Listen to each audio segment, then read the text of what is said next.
제가 여러분들에게 소개할 책은 글배우님의 이미 어쩔 수 없는 힘듦이 내게 찾아왔다면. 글배우님의 대표 저서들이 여러 권 있잖아요. 2017년에는 아무것도 아닌 지금은 없다. 2019년에 타인의 시선을 의식해 힘든 나에게. 2019년 지쳤거나 좋아하는 게 없거나. 그리고 20년에 이미 어쩔 수 없는 힘듦이 내게 찾아왔다면. 오늘은 이 책을 저와 함께 좀 읽어보셨으면 어떨까 싶네요. 우리는 살면서 많은 어려움을 만나게 되잖아요. 그럴 때 여러분은 어떤 마음이 드시나요? 어려움이 왔다.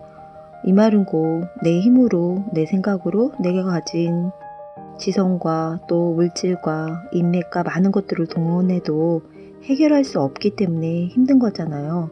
근데 그때 우리가 마음이 힘들고 답답하고 그리고 혼자 있으면서 외롭기도 하고 어쩔 줄 몰라 힘들어할 때 많은 사람들이 택하는 것 중에 하나가 스스로를 자책할 때, 또 누구를 원망할 때, 모든 것이 멈춰있을 때 참 다양한 반응들이 있죠. 그때 어떻게 할까? 오늘 이 책을 저와 함께 읽으면서 지혜로운 나만의 방법들을 그리고 또 새로운 생각들을 접하는 시간 됐으면 좋겠습니다. 마음처럼 안 되는 순간을 만나 불안하고 힘들다며. 살다 보면 마음처럼 안 되는 순간을 만나게 됩니다. 이별하거나 취업이 잘 안 되거나 시험에 떨어지거나 꿈을 이루기 어렵거나 사랑하는 사람이 내가 원하는 대로 행동해주지 않거나 사랑하는 가족이 힘들어하거나 반대로 가족이 나를 힘들어하거나 주위 사람들과 관계가 틀어지거나 자주 봐야 하는 사람에게 서운하고 화가 나거나 하는 일이 잘 안 되거나 실수하거나 연애에 실패하거나 지난 일에 후회되거나 선택해야 하는데 선택을 못하거나 너무 많죠. 여러분 이 중에서 해당되는 거 많이 있죠? 이거 말고도 또 있겠죠. 이렇게 마음처럼 되지 않는 상황들에 어떤 감정에 빠지게 되죠? 여긴 이렇게 적혀 있네요. 원하는 상황을 만나지 못한 지금이 우울하고 즐겁지 않으며 시간이 조금 더 지나면 불안해집니다. 불안한 마음 속에서 시간이 지나도 원하는 상황이 안 되면 두려운 마음이 생깁니다. 그러다 상황이 내가 원하는 대로 조금 풀리는 것 같으면 금세 기분이 좋아졌다가 원하는 대로 되지 않는 것 같으면 금세 마음이 무너집니다. 즉 감정 기복이 심해지죠. 우리는 마주한 문제를 해결하기 위해 충분한 노력을 한 뒤에도 문제가 개선되지 않는다고 느끼면 자책하게 됩니다. 과거에 다르게 행동했다면 지금의 후회는 없었을 테고 문제가 개선되지 않을 때 스스로를 자책하죠. 근데 어떻게 자책하죠? 내가 과거에 그렇게 하지 않았으면 얼마나 좋았을까? 거기 가지 않았다면? 그렇게 생각하고 그렇게 말하지 않았다며 이렇게 스스로를 자책하면서 후회하게 되죠. 지금보다 자신이 원하는 상황에 조금 더 가깝지 않았을까 생각합니다. 그리고 과거에 그렇게 하지 못한 자신을 자책합니다. 원치 않은 상황을 만난 지금 이 순간에 계속 자책하다 보면 자신을 믿지 못하게 되고 또 실패할까봐 지금 문제에서 어떻게 할지 다음을 선택하지 못한 채 제자리에서 계속 힘들어합니다. 그리고 지금이 힘들수록 우리는 내 상황이 마음에 들지 않는 지금, 내가 바라는 상황을 가진 타인의 삶과 나를 비교하고 스스로 위축됩니다. 그럼 그동안의 인생이 꼭 잘못 살아온 것 같아 슬프기도 하고 지칩니다. 무기력해집니다.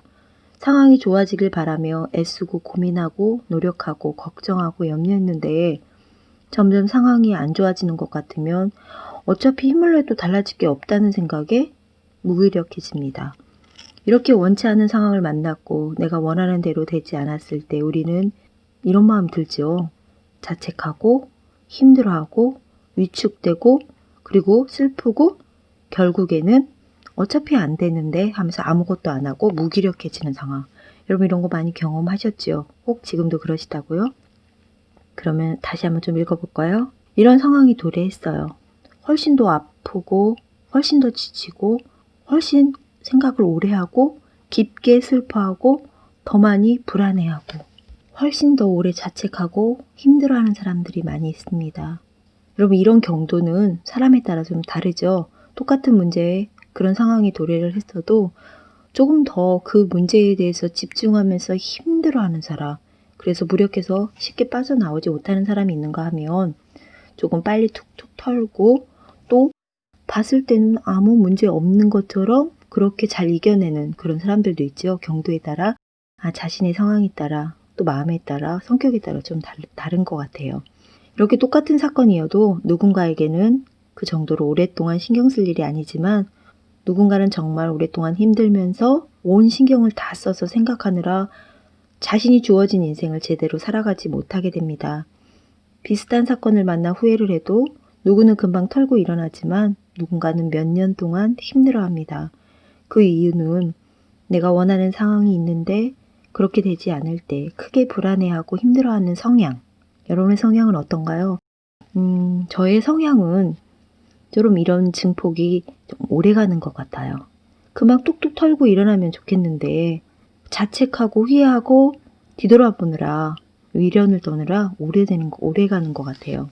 아마 그래서 행복지수도 좀 높은 것 같아요. 어느 정도 수준의 이상 올라갈 때 행복하다, 참 좋다 느끼지. 웬만해서는. 근데 남편은 반대로 작은 것에도 금방 만족하고 기뻐하거든요.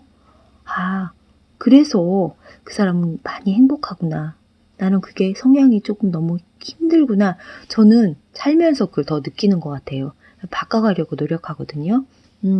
더 읽어봅시다. 그런 사람은 삶을 살아가면서 내 마음처럼 되지 않는 순간을 만나면 훨씬 더 불안해하고 훨씬 더 힘들어하게 됩니다. 그래서 자책과 힘듦에 빠지게 되면 쉽게 벗어나지 못하고 오랫동안 괴로워합니다. 내가 원하는 상황이 있는데 그렇게 되지 않았을 때, 즉 내 마음처럼 되지 않았을 때 크게 불안해하고 힘들어하는 성향의 사람, 이 사람을 바로 예민한 사람이라고 합니다. 어떠세요, 여러분? 넌 너무 예민해 라고 많이 들어보셨나요? 아니면 스스로가 난 정말 너무 예민한 것 같아 라고 생각되시나요? 이 예민한 사람은 특징이 있어요. 여긴 두 가지 특징이 나와 있습니다. 첫 번째, 자신이 원하는 상황이 있지만 원하는 상황이 되지 않을 때, 또는 스스로가 원하는 모습이 있는데 그 모습이 되지 못할 때 크게 불안해하고 초조해하며 힘들어합니다. 굉장히 힘들어해요. 두 번째 성향은 그렇게 힘들기에 원하는 모습이 되기 위해 누구보다 열심히 살아갑니다. 여러분 똑같은 선상이에요. 나는 지금 예민한데 그 예민함 속에서 어떤 사람은 불안해하고 초조해하고 전전긍긍하는 타입, 또 한 사람은 굉장히 예민한데 내가 그런 사람이니까 좀 더 열심히 해보자. 더 좋은 방향으로 흘러가네요. 이런 사람은 예를 들어 이렇답니다.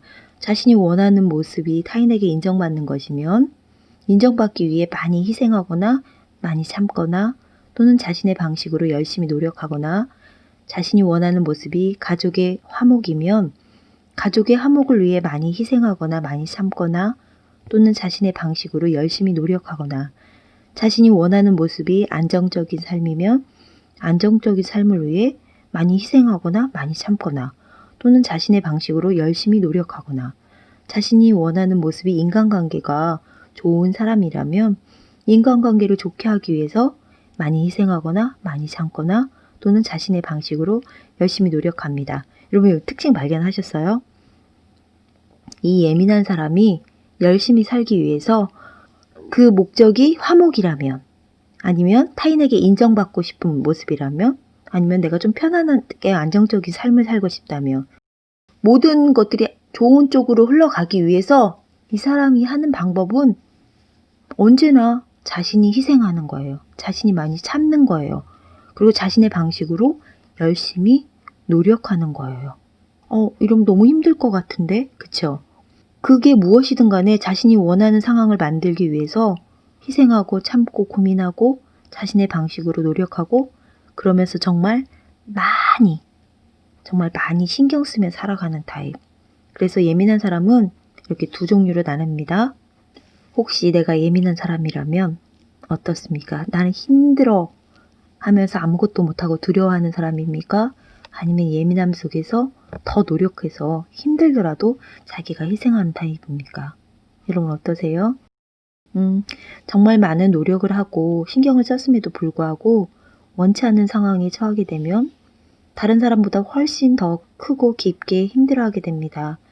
훨씬 더 오래 우울해하며 더 많이 좌절하고 과거를 후회하고 미래를 걱정하고 두려워하고 훨씬 더 오래 자책하고 그래서 내 마음처럼 되지 않았을 때 힘들어지는 상황을 피하려고 내가 원하는 상황을 만들기 위해 실수하지 않기 위해 잘하고 싶은 상황에 민감하게 반응하고 잘하고 싶은 부분에 대해서 작은 일도 놓치지 않고 사소한 것까지도 신경 쓰고 깊게 생각하게 되고 그래서 더 예민해지고 사람마다 여러분 원하는 상황이 다르잖아요.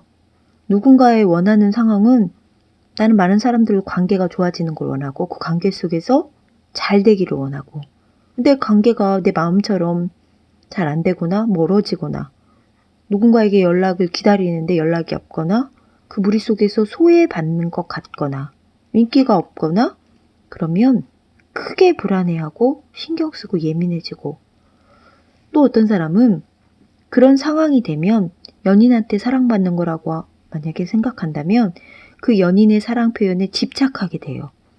그 사람이 나에게 사랑한다는 표현이 없을 때 불안해지고 예민해져요. 또 누군가는 가족의 행복을 원하는데 그래서 가족에게 희생하고 노력하게 되고 가족이 잘못 살게 되거나 가족과 관계가 안 좋아지면 크게 불안하고 신경 쓰고 예민해지고 돈을 못 벌거나 취업이 안 되면 직장의 적성이 맞지 않거나 아니면 그만둬야 하거나 안정적이지 않을 때 다시 예민해지고 이것 말고 여러분들 인생 속에서 많은 문제들이 있잖아요. 내가 원하는 대로 되지 않은 많은 상황들 가운데서 나는 자꾸 신경 쓰게 되고 불안하게 되고 그래서 예민하고 잠 못 들게 되고 예민함이 발생하는 이유는 다양하겠죠. 방법은. 근데 여러분 이유는 하나예요. 어디에서 오냐? 결핍에서 옵니다. 결핍. 결핍은 가지고 있지 않은 만큼 훨씬 크게 채우고 싶은 마음이에요. 내가 이만큼이 부족하면 그보다 많은 것으로 채우고 싶은 마음. 어릴 때 갖지 못한 결핍만큼 어른이 돼서 원하는 상황이 되지 않을 때 크게 불안하게 또 결핍을 채우기 위해서 노력하지만 채워지지 않았을 때 불안과 힘듦이 더 크게 오래가는 거. 이렇게 모든 면에서 예민한 사람 많죠. 근데 이렇게 다 모든 상황들이 그럴까요? 아니에요. 모든 면에서 다 결핍을 가지고 있지는 않을 거예요. 어떤 경우는 신경도 안 쓰여요. 참 저거는 대범한데 왜 너는 그 부분만 그렇게 예민해? 어떤 것도 다 이해해 주는데 절대 용납되지 않는 부분이 또 있어요. 그 이유는 내가 그 부분에 대한 결핍 때문에 그래요. 아주 간단한 예로 자식을 굉장히 사랑하는 부모님이 계셨어요. 근데 부모가 자식을 자신이 원하는 모습일 때만 사랑한다면 그럼 자식은 사랑을 받는 게 아니라 부모가 원하는 모습이 되기를 교육받는 거죠. 정작 아이가 원하는 부모의 모습, 부모로부터 받지 못해서 아이가 원하는 사랑을 받지 못해서 거기에 아이는 결핍이 생겨요. 부모는 분명히 자식이 잘 되기를 원해서 사랑해 주는데 아이는 본인이 원하는 방식의 그만큼의 사랑이 아니기 때문에 그 안에서 오는 결핍. 이 결핍이 결국 예민한 사람이 되는 거예요. 내가 잘하고 싶었던 부분에서 잘하지 못하고 내 모습을 보는 게 무척 힘든 사람. 그래서 내가 바라는 상황에서 항상 잘해야 하고 항상 좋아해야 한다고 생각하는 거예요. 그러니 만약 지금 마음이 크게 힘들다면 내가 원치 않는 상황을 만나서이기도 하지만 더 근본적으로 중요한 사실은 내가 혹시 결핍이 있나? 그래서 자꾸 크게 예민해지고 불안해지고 힘듦이 남들보다 더 오래 가나? 한 번쯤 생각해 봐야 돼요. 그렇다고 하면 나는 앞으로 어떻게 하면 좋아질 수 있을까요? 여러분 여기서 끝나면 안 되잖아요. 문제가 있는데 어떻게 하지? 거기서 끝나면 안 되잖아요. 그 다음에 나아갈 방법을 찾아야 되잖아요.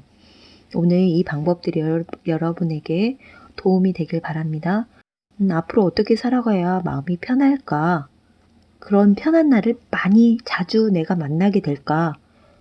그 마음이 편해서 행복해서 그 마음을 느끼면서 살아갈 수 있을까? 여러분 이런 의문을 갖고 생각을 해보셔야 돼요. 만약에 원치 않는 상황을 만나도 마음이 크게 불안하지 않고 예민하지 않는다면 마음의 여유를 가지게 됩니다. 살면서 원치 않는 상황을 만나도 마음이 힘든 강도가 훨씬 줄어들게 돼요. 그렇게 된다면 앞으로 마음이 편한 날들, 행복한 날들 훨씬 더 자주 만나면서 난 그렇게 살아갈 수 있겠죠. 과연 나도 그럴 수 있을까? 예, 예스입니다. 행복해질 수 있습니다. 그리고 원치 않는 상황을 만나도 더 담대하게 여유 있게 편안한 마음으로 그 문제의 답을 찾으며 수정해 나가고 해결해 나갈 수 있을 거예요. 그러나 원치 않은 상황을 만나게 되더라도 분명히 만나겠죠. 마음이 크게 불안해지고 크게 신경 쓰지 않고 다시 예전처럼 예민해지지 않고 이런 방법들. 자주 불안하고 예민해지고 아픔이 오래가고 삶에서 만난 문제를 불안 속에서 힘들게 해결해 나가거나 불안이 크고 너무 힘들어 마주한 문제를 해결해 나가거나 수정해 나가지 못하고 포기해 버릴지 모릅니다. 내 삶을 내가 원하는 방향으로 수정해 나가거나 바꿔 나갈 힘을 잃게 됩니다. 삶은 내가 원하는 대로보다 원하는 대로 되지 않을 때가 더 많죠. 그럼 나는 그때마다 예민해지고 나도 힘들고 예민해진 나로 인해서 주위 사람도 힘들어지고 그렇다면 나의 예민함을 줄이기 위해서 내가 가진 결핍을 채워야 하는데 어떻게 그 결핍을 채울 수 있을까요? 결핍은 좋음을 선택하면 채울 수 있습니다. 그럼 다시 한번 말씀드릴게요. 결핍은 좋은 것, 좋음을 선택할 때 채울 수 있다. 결핍이란 좋은 게 부족한 상태가 결핍이에요. 그래서 좋음을 선택하면 채워져 나갈 수 있겠죠. 그럼 나의 좋음을 선택한다는 건 뭘까요?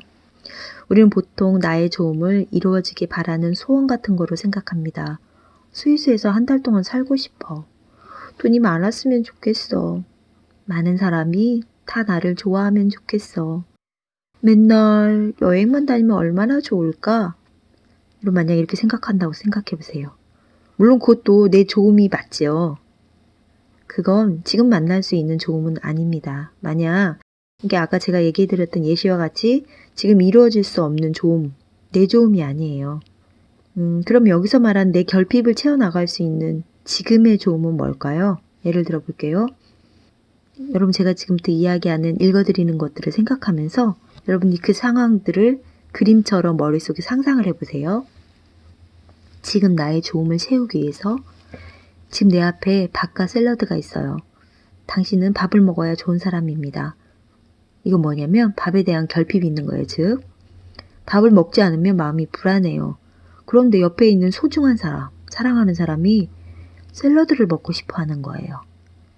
그렇다면 질문 드립니다. 당신은 어떻게 할 건가요? 밥을 먹을 거예요? 샐러드를 먹을 거예요? 만약에 혼자 있다면 당연히 나는 밥을 먹겠죠. 밥에 대한 결핍이 있으니까. 그런데 지금 소중한 사람이 같이 있는 거예요. 그렇다면 고민합니다. 예를 들어 당신은 밥에 대한 결핍이 있고 밥을 못 먹으면 불안해지는 사람이고 옆에 있는 사람은 샐러드를 먹고 싶어하는 상황. 당신이 밥에 대한 결핍을 채우는 방법은 우선 스스로에게 물어보는 거예요. 지금 상황에서 어떻게 하면 내가 좋을 것 같은지. 첫 번째, 밥 먹는 걸 선택한다면 나는 밥을 먹어 좋지만 샐러드를 먹고 싶어하는 사람 서운해할 텐데 또 하나의 방법 생각해 보세요. 샐러드를 먹으면 나는 밥을 못 먹어서 불안하지만 샐러드를 먹는 사람은 좋아할 거예요. 보세요. 밥과 샐러드가 있는데 나의 좋음은 밥을 먹는 거예요. 그런데 상대방이 샐러드를 못 먹으니까 서운해할 텐데 또 옆 사람이 좋아하는 것 그럼 내가 샐러드를 먹자. 옆 사람은 좋아할 것 같은데 나는 못 먹어서 마음이 불안해요. 여기서 내가 어떻게 하면 좋을지 나에게 물어보는 거예요. 나에게 선택의 자유를 주는 거죠. 그러나 선택할 때 좋은 것만 갖고 싶고 거기에 따르는 안 좋은 것은 가지지 않으려는 마음은 선택을 못하게 만듭니다. 그건 즉 내 욕심 때문에 선택을 못하는 거죠. 난 밥 먹고 싶고 샐러드를 먹고 싶어하는 사람이 있고 그냥 나를 이해해주면 좋겠고 정말 제일 좋은 방법이네요. 제일 원하죠. 난 밥 먹었으면 좋겠어요. 그리고 그 사람은 기꺼이 오케이 하면서 이해해주는 거예요. 흔쾌히. 정말 다른 선택지 없이 이렇게 됐으면 좋겠는데 내가 답을 선택했다고 한다면 어떨까요? 그리고 시간이 지나서 다음 그 사람과 다시 식사를 하게 됩니다. 전에 지금 나는 그 사람과 밥을 먹었는데 밥을 선택했어요. 이해해줬어요. 그럼 나는 밥을 선택할 수도 있고 샐러드를 선택할 수도 있습니다. 다시 또 내가 나에게 물어보는 거예요. 어떤 선택을 해야 좋을지. 첫 번째, 밥을 선택하면 샐러드를 먹고 싶어하는 사람이 서운해하고, 하지만 난 밥이 먹고 싶어. 두 번째, 샐러드를 먹으면 밥을 못 먹어서 내가 불안하지만 옆에 있는 사람은 좋아해. 내가 어떻게 하면 좋을지 나에게 물어보는 거예요. 제가 아까 전에도 말씀드렸죠? 즉 나에게 뭘 준다? 선택의 자유를 준다. 1번을 선택했어요. 그럼 상대가 서운하게 걸려요, 마음이. 2번을 선택했어요. 좋을 것 같은데 나는 밥에 대한 결핍이 있고 밥을 못 먹고 크게 불안해지는 사람인데 밥을 먹는 게 내 좋음이지만 이번에는 상대가 불편하는 게 마음에 걸려서 내가 생각하기에 밥을 먹는 것보다 샐러드를 먹는 게 좋을 것 같아 샐러드를 선택했다면 지금의 나의 좋음이 샐러드로 변한 거예요. 여러분 지금 차이 아시겠어요? 지금 똑같은 상황을 2번 겪었어요. 그런데 전에는 나의 본능적으로 내가 좋아하는 밥을 선택했어요. 저 사람이 이해해 줬으면 하는 마음으로. 그래서 나의 좋음을 먹는 좋음을 택했어요. 2번째 그 사람과 다시 만났어요. 그리고 나서 이번에는 그 사람의 좋음을 선택했지만 이 사람이 그것을 먹고 좋아하는 모습에 나는 마음이 편하고 좋은 거예요. 지금은 나의 마음의 상태의 좋음이겠죠? 지금 나의 좋음은 그 마음의 상태를 선택한 거예요. 그럼 나는 샐러드를 선택한 후에 불안하고 힘들고 괴로울까요? 아니면 받아들이고 좋아할까요? 받아들일 수 있고 불안하지 않으면 좋은 거예요. 내가 원해서 내 좋음을 선택한 것이니까. 지금 제가 말씀드렸던 것처럼 이 방법이 결핍을 채우는 방법입니다. 무슨 말이냐면 나는 분명 밥을 못 먹고 밥에 대한 결핍이 있어 불안한 사람이었어요. 그런데 지금 밥을 먹지 않아도 좋은 사람이 된 거예요. 밥에 대한 결핍이 사라지고 밥에 대한 결핍을 나는 나의 좋음으로 선택함으로 결핍은 이렇게 나의 좋음으로 나의 만족감으로 채워나가는 거예요. 그럼 더 이상 불안해지지 않아요. 그러나 이렇게 하지 않고 밥에 대한 결핍이 있는데 밥을 못 먹게 되면 밥을 못 먹는 거에 대한 큰 힘듦과 불안함을 느끼고 그러면 예민해지겠죠. 결핍을 채우는 방법은 내가 나에게 우선 물어봐 주는 거예요. 나는 지금 어떻게 하면 좋을지 선택의 자유를 주는 거, 그리고 나의 좋음을 선택하는 거, 그렇게 해서 결핍을 채우는 거. 좋은 것만 선택하려 하고 거기에 따른 선택했을 때 생기는 일은 안 좋은 건 받아들이지 않으려고 하면 내 욕심으로 선택하지 못하게 되고 결핍도 채울 수 없고 선택하지 못한 채 계속 힘들어하게 되고 예민해지고 그리고 자신은 선택할 수 없다고 착각하면서 인생이 불행하다고 생각하고 무기력해집니다. 결핍이 있는 상황을 만나면 마음속이 어릴 때의 내가 나옵니다. 상처받은 아이, 즉 결핍을 가진 아이는 그래서 선택 앞에서 어린 아이가 자꾸 되려고 해요. 원하는 것을 갖고 싶고 갖기 위해 노력은 하기 싫고 좋은 것만 갖고 싶고 거기에 따른 힘든 건 갖고 싶지 않고 책임은 지기 싫어하는 아이의 마음. 자신이 가진 결핍 앞에서 누구나 자주 하는 마음입니다. 그래서 선택을 하기 어려워요. 그런 마음속에 아이를 선택하지 못한다고 엄격하게 대하는 게 아니라 이해하고 그 아이에게 시간을 갖고 무엇을 원하는지 물어봐주고 주어진 상황에서 선택할 수 있는 좋음을 선택하게 되는 것. 선택했는데 물론 나의 좋음이 아닐 수도 있습니다. 그래도 선택해 나가야 해요. 난 힘들어. 네가 알아서 해가 아니라 지금 나에게 물어봐주고 설상 그것이 나의 좋음이 아니라도 상대방 누군가가 좋아하기 때문에 내 마음이 편하다 그러면 그것으로 오는 것으로 인해서 내 마음에 좋음이 되는 거잖아요. 그러면 되는 거예요. 그렇게 해서 자꾸 선택할 수 있도록 그리고 그 상황들을 이겨나갈 수 있도록 그리고 부족하다는 그것들을 채워져 나가는 결핍들을 이겨내는 방법들이 오늘 이런 거라고 해요. 조금 더 상처에서 자유로워지고 조금 더 내가 나다워지는 순간들을 그렇게 하면서 만나게 됩니다. 다시 하나 예를 들어볼게요. 남자친구가 자신에게 사랑을 많이 표현해 줘야 행복을 느끼는 여자가 있어요. 그런데 남자친구가 항상 내가 너 사랑해, 너 예뻐. 날마다 그렇게 계속 매 순간순간 얘기해 줄 수 있는 건 아니잖아요. 그 친구도 바쁘고 속상한 일이 있기도 하고 우울하거나 기분이 안 좋을 수도 있고 그러면 그런 표현들을 해줄 수 없는 상황이 도래하죠. 근데 여자는 사랑 표현을 받아야만 좋겠고 그렇지 않으면 마음이 불안해지고 남자친구가 조금만 표현을 해주면 금세 기분이 좋아지고 조금이라도 무신경해 하는 것 같으면 금세 마음이 안 좋아지고 이렇게 되면 감정 기복이 심해지고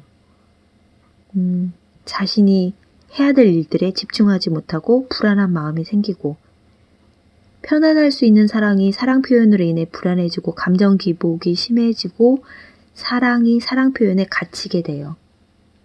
그건 사랑 표현에 대한 결핍 때문이라고 제가 말씀드렸죠. 자신이 무슨 결핍이 있는지 또 그것 때문에 예민해지는지 여러분 좀 한 번쯤 생각해 보셔야 될 것 같아요. 예민해진다는 건 내 마음이 내 마음처럼 되지 않는 것. 정말 행복하고 싶은데 이 생각 떨쳐버리고 싶은데 내가 왜 이렇게 불안하지? 이게 내 스스로 조절이 안 되는 거. 그래서 계속 힘들어지는 것. 여러분 이거는 분명한 그 안에 결핍이 있다는 거예요. 그래서 사랑 표현을 받지 못할 때 자꾸 예민해지는 것. 상대방이 표현할 때만 그 사람이 좋은 게 아니라 표현하지 않을 때도 표현할 때도 그 사람 자체를 보고 좋아할 수 있는 것이 내가 사랑을 하면서 감정 기복을 줄이고 더 편안한 마음으로 상대를 만나는 방법입니다. 그러기 위해서는 내가 표현의 결핍에서 벗어나야 해요. 사랑하는 사람에게 표현받는 것을 좋아하는 걸 나쁘다고 말하는 게 아니라 표현받아야 하는 마음이 너무 지나치게 커서 내가 표현받지 못하는 상황에서 예민해지고 불안해지고 상대방과 자꾸 다투게 되고 불안해지고 힘들어하는 사람의 경우 그런 상황을 말하는 거예요. 여기서 표현에 대한 결핍을 건강하게 채우는 방법은 표현에 대한 결핍을 채워 표현하지 못할 때 불안함과 예민함을 줄이는 방법은 결핍을 느낄 때마다 나의 좋음을 선택해 결핍을 채워나가는 것입니다. 여러분 지금 아까 상황과 계속 지금 예시만 바뀌지 상황을 해결하는 방법은 항상 똑같습니다. 결핍이 왔다. 부족함이 왔다. 그러면 거기서 물어봐 주는 거. 나의 좋음을 선택하는 것은 무엇인지. 여기선 이렇게 나옵니다. 예를 들어 남자친구가 힘들어하는 것 같으니 힘든지 물어보고 그렇다고 하면 충분히 이야기를 들어주고 상대가 나아진 다음에 사랑을 조금 더 표현해 줄 수 있냐고 물어보는 거예요. 대신 자신이 먼저 용기를 내서 표현해 달라는 말을 해야 합니다. 두 번째는 그 남자는 별로라고 생각하고 헤어진다. 내가 더는 신경 쓰지 않아도 되지만 대신 헤어지는 그 아픔 속에서 슬프고 힘들겠죠. 이렇게 양쪽 선택지에서 장단점을 적고 두 개의 선택지 중에서 내가 조금 더 좋은 것을 선택하는 거예요. 대신에 좋은 것만 갖고 싶고 거기에 따르는 선택하면서 발생하는 안 좋은 건 갖지 않으려고 하는 건 나의 욕심이다. 그 욕심으로 선택하지 못해서 괴로워한다. 이걸 선택해도 힘들고 저걸 선택해도 힘들어서 어떻게 할지를 몰라서 힘들어만 하지 선택하지 못하는 거. 그럼 이건 욕심이에요. 내가 무엇을 선택했을 때 거기서 발생하는 그 안 좋은 것들도 나는 이제 어른이잖아요. 그럼 그것에 대해서 좋지 않은 것이라도 기꺼이 받아들여서 감수해내야 하는 거, 그게 우리의 몫이에요.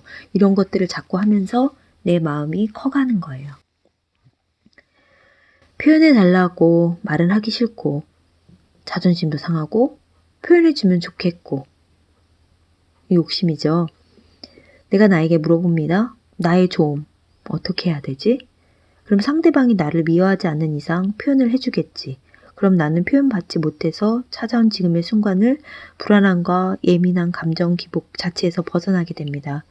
내 결핍을 나의 좋음으로 선택했기에 채워졌겠죠. 결핍을 채우는 방법은 곧 자존감을 높이는 방법입니다. 자존감은 쉽게 말해서 내가 나를 좋아하는 마음이에요. 예를 들어 내가 많이 신뢰하고 정말 좋은 사람이 있어요.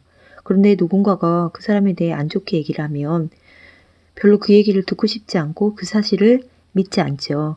그러나 내가 안 좋은 사람이에요.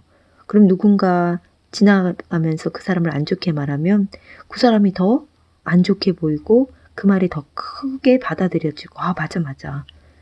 같은 예로 내가 싫어하는 목걸이가 있어요. 그런데 목걸이를 차고 나갔는데 누가 그 목걸이를 안 좋게 말을 해요. 그럼 나는 그 이야기를 떨쳐버리지 못하고 크게 받아들이게 되고 마음이 크게 흔들려요. 내가 좋아하는 건 좋아하는 만큼 타인의 시선과 말에 흔들리지 않고 주관적으로 바라볼 수 있게 됩니다. 그러나 내가 안 좋게 바라보는 건 타인의 말이 크게 들리고 크게 받아들여지는 거예요. 그래서 내가 나를 어떻게 보느냐가 자존감입니다. 내가 나를 좋게 바라본다면 타인이 나에게 어떤 것을 말하고 어떤 시선이 있어도 흔들리지 않는 거예요. 근데 내가 나를 안 좋게 바라보면 타인의 시선이나 그 말이 굉장히 크게 받아들여서 상처를 받게 되는 거예요. 내가 나를 좋게 바라보는 것, 자존감을 높이는 겁니다. 그래서 자존감이 낮으면 타인을 많이 의식하게 되고 자존감이 높으면 100% 항상은 아니겠지만 나답게 편안한 마음으로 흔들리지 않고 살아가는 순간들이 많아집니다. 그래서 자존감을 높이기 위해서는 내가 나를 좋게 바라봐야 해요.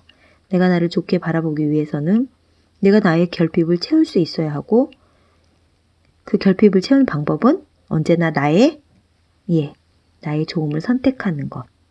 나의 좋음을 선택한다는 건 내가 좋아하는 것을 해주는 것과 같아요. 내가 좋아하는 것을 내가 해줄 때 나는 나를 좋아할 수 있습니다. 내가 나를 좋아하는 것이 나를 사랑하는 거고 나를 사랑하는 것이 자존감을 높이는 거예요. 자존감이 높은 사람은 나를 사랑하는 사람이고 자유롭게 사는 사람이고 내 마음처럼 되지 않아도 여유 있게 문제를 풀어나갈 수 있고 불안하지 않고 감정 기복이 심하지 않고 지나치게 예민해서 스스로 힘들지 않고 스스로 결핍을 채우고 상처를 치유해 나가고 주위 사람들에게 바라고 서운해하면서 기대하지 않고 혼자 설 수 있는 사람. 이 사람이 자존감이 높은 사람입니다. 여러분 자존감 높은 사람이세요? 아니면 자존감이 낮은 사람이세요? 나의 좋음을 계속 선택하며 살아간다면 미웠던 인생일지라도 시간이 지나서 점점 내가 보기에 좋게 내 인생이 변해가는 거예요. 그럼 그동안 결핍 앞에서 내 마음처럼 되지 않아서 크게 불안하고 오래 아파하고 예민해서 힘들었다면 더 이상 조급해하지 말고 내 인생이 그 나아가고 싶은 그 길, 내가 원하는 게 무엇인지 내 스스로에게 물어보는 거예요. 첫 번째, 내 스스로에게 물어본다. 두 번째, 그리고 나에게 좋음은 무엇인지 생각하고 선택한다. 좋음을 선택해 나간다면 갈수록 좋은 길로 걸어 나갈 수 있겠죠. 여러분은 어떤 사람입니까? 저는 이 책을 읽으면서 많이 생각하게 됐어요. 그리고 제 스스로에게 많이 질문했어요. 나는 나를 사랑하는가? 나의 자존감이 어느 정도 되지? 그래서 나의 자존감을 한번 살펴봤고 그러면 내가 이렇게 힘들고 불안해하고 예민하고 이것은 그것에 대한 결핍이구나. 결핍은 채우는 방법은 내가 선택할 수 있도록 나에게 물어보고 그리고 나에게 좋은 것이 무엇인지 그것을 선택하면서 그게 때로는 조금 버거운 일일지라도 그것까지 책임져 나가면서 좋음들을 선택하면서 나를 사랑해 주는 거. 그러면 내가 훨씬 더 좀 행복할 수 있겠구나. 편안할 수 있겠구나. 불안감을 떨칠 수 있겠구나. 저는 그렇게 하면서 저만의 방법들을 기준을 세워 나갔거든요. 오늘 이 책을 읽거나 아니면 저와 함께 하시는 여러분, 내가 그런 사람이라면 이 이야기를 바탕으로 한번 물어봐 주세요. 그리고 여러분의 방법을 찾아가심으로 여러분들이 정말 나의 좋음 안에서 더 좋은 길로 걸어 나갈 수 있기를 저도 함께 응원해 봅니다.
네.